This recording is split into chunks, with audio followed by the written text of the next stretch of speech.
Phantom Blaster Overlord. Everybody knows him. He attacks, he retires, he calls. Everybody also knows he gains a crit. Or should he? I played Phantom Blaster Overlord almost exclusively on my rank grind to the top 50 players in Deer Days, and the deck went through a lot of changes before it got me to where I am today.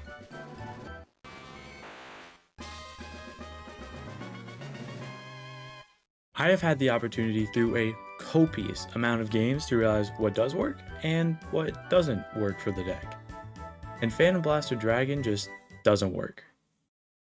I know you might be thinking, wow, but that critical is a huge amount of pressure. What does Phantom Blaster Overlord do without it? And the answer to that is, better.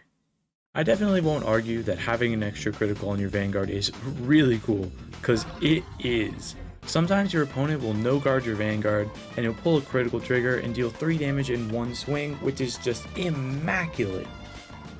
But that's kind of the issue.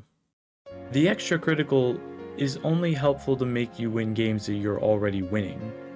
Otherwise, people are perfect guarding your Vanguard, or even just using the critical effect heal and making more bank off of your crit than you are.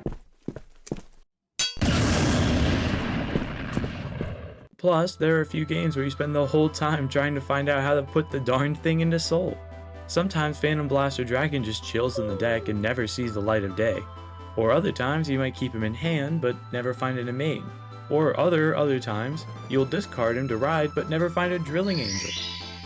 So if I'm going to rarely benefit from gaining the extra critical, not hinder my opponent with it or sometimes even help them, and only get to do it like a third of the time, why run it in the first place? That could open up 3 to 7 slots to help do what the deck really needs to. Because I think what the Phantom Blaster Overlord deck does best is start a momentum and maintain it. So I want to maximize the deck's ability to start that train up and never let it stop.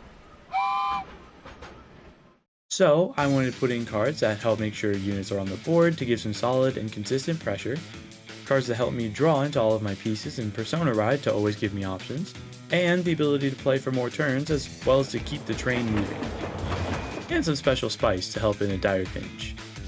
So with all of that in mind, this is what the list comes out to. The Nemanes and Melcoco are super helpful to get cards that I need to hand, and filtering out other ones like excess Maples and Blasted Arc. Maple is absolutely clutch for helping to keep the deck's fuel up by making Phantom Blaster Overlord's cost practically net zero on the turns that you ride. And you really know when you're in the games that you don't have Maple sometimes. Emmeline and the numerous blaster cards are great for early aggro to start the train up quickly. Plus, with backup Blasted Arcs, some of those fancy removal decks aren't as big of a problem anymore. And last but certainly not least, Logorel is a major power move for if you really need the extra cards in hand, or if you just need that little bit extra for the final turn push. And that's it!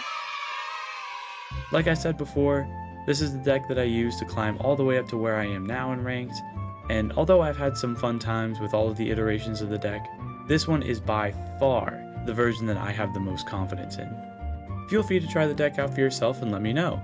And hey, if you enjoyed the video, feel free to check me out on Twitch too. Or even just, oh god, get the outro. Get the outro!